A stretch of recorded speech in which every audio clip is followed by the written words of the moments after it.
UDFന് ഇത്തവണ നിർത്താൻ കഴിയുന്ന ഏറ്റവും മികച്ച സ്ഥാനാർത്ഥി എന്ന നിലയിലുള്ള എല്ലാ പഠനങ്ങളുടെയും പരിശോധനകളുടെയും കൂടിയാലോചനകളുടെയും ഒടുവിലാണ് ഞങ്ങൾ ആര്യാടൻ ഷൗക്കത്ത് എന്ന സ്ഥാനാർത്ഥിയിലേക്ക് എത്തിയത്. വിജയസാധ്യതയുടെ കാര്യത്തിൽ യാതൊരു സംശയവുമില്ല.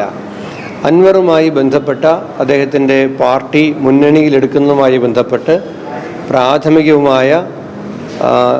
പ്രാഥമികമോ അല്ലെങ്കിൽ അതിനുശേഷമോ ഉള്ള ചർച്ചകൾ UDFൻ്റെ പ്രധാന നേതാക്കന്മാരുമായി അദ്ദേഹം നടത്തിയിട്ടുണ്ട്.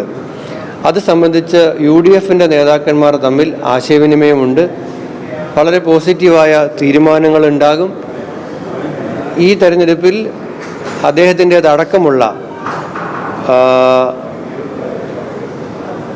നേതാക്കന്മാരുടെ പിന്തുണ, സഹായം UDFന് ഉണ്ടാകുമെന്ന് ഞങ്ങൾ കരുതുന്നുണ്ട്. അത് ഞങ്ങൾ പോസിറ്റീവായിട്ടാണ് കാണുന്നത്.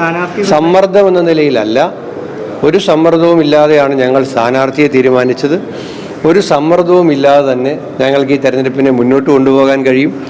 ഒരു സമ്മർദ്ദവും ഇല്ലാതെ ഈ തെരഞ്ഞെടുപ്പിൽ ഞങ്ങൾക്ക് ജയിക്കാനും കഴിയും. അങ്ങനെ പറയുമ്പോൾ സ്ഥാനാർത്ഥി നിർണയത്തിന് ശേഷം അൻവർ നടത്തിയ പ്രതികരണത്തിൽ എന്താണ് പറയുക? നമ്മൾ ഓരോ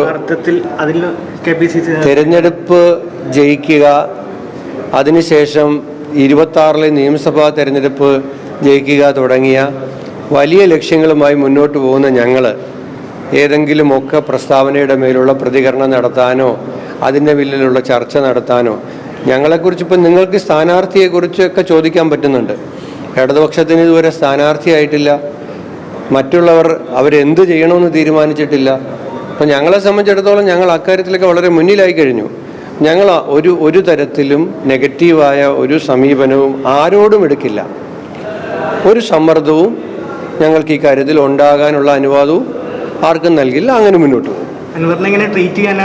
അല്ല, ഞാൻ പറഞ്ഞല്ലോ, UDFൻ്റെ പ്രധാന നേതാക്കന്മാരുമായി അദ്ദേഹം ആശയവിനിമയം നടത്തിയിട്ടുണ്ട്. UDFൽ ചില കൂടിയാലോചനകൾ ഉണ്ടായിട്ടുണ്ട്. ആ കൂടിയാലോചനകളുടെ തീരുമാനം ഞാനല്ല പറയേണ്ടത്. UDFൻ്റെ നേതാക്കന്മാർ തന്നെ, പ്രതിപക്ഷ നേതാവ് UDFൻ്റെ ചെയർമാനാണ്. അതുപോലെ തന്നെ UDFന് കൺവീനറുണ്ട്. ഇന്ത്യൻ യൂണിയൻ മുസ്ലിം ലീഗിൻ്റെ അടക്കമുള്ള UDFൻ്റെ നേതാക്കന്മാരുണ്ട്, നേതൃത്വമുണ്ട്. സ്വാഭാവികമായും UDFന് നേതൃത്വം നൽകുന്ന പാർട്ടി കോൺഗ്രസ് ആയതുകൊണ്ട് കോൺഗ്രസ് ഹൈക്കമാൻഡും ഈ കാര്യത്തിൽ അവർക്കും കാര്യങ്ങളെ സംബന്ധിച്ച് ധാരണയുണ്ട്.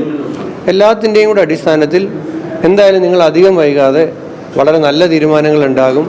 കൂടുതൽ പേരുടെ പിന്തുണ UDFൻ്റെ സ്ഥാനാർത്ഥിക്കുണ്ടാകും. പുതിയ നേതൃത്വത്തിനെ സംബന്ധിച്ചിടത്തോളം അതിന്റെ ഒരു മുന്നൊരുക്കങ്ങളും കാര്യങ്ങളൊക്കെ നന്നായി. ഞങ്ങൾക്ക് യഥാർത്ഥത്തിൽ ഇപ്പോൾ ഇന്നലെ തന്നെ നേരത്തെ പറഞ്ഞല്ലോ, നോട്ടിഫിക്കേഷൻ വന്ന് 24 മണിക്കൂറിനുള്ളിൽ തന്നെ സ്ഥാനാർത്ഥിയെ തീരുമാനിക്കുക എന്നുള്ളത് KPCCയുടെ പുതിയ നേതൃത്വത്തിന് മുമ്പിലുണ്ടായിരുന്ന ഒരു പ്രധാന വെല്ലുവിളിയായിരുന്നു.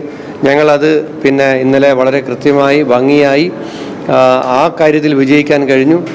ഇപ്പോൾ തന്നെ 263 ബൂത്ത് കമ്മിറ്റിയിലും കോൺഗ്രസ് പാർട്ടി അത് വളരെ ശക്തമായി അഡ്വാൻസ്ഡായി മുന്നോട്ട് പോകുന്നുണ്ട്.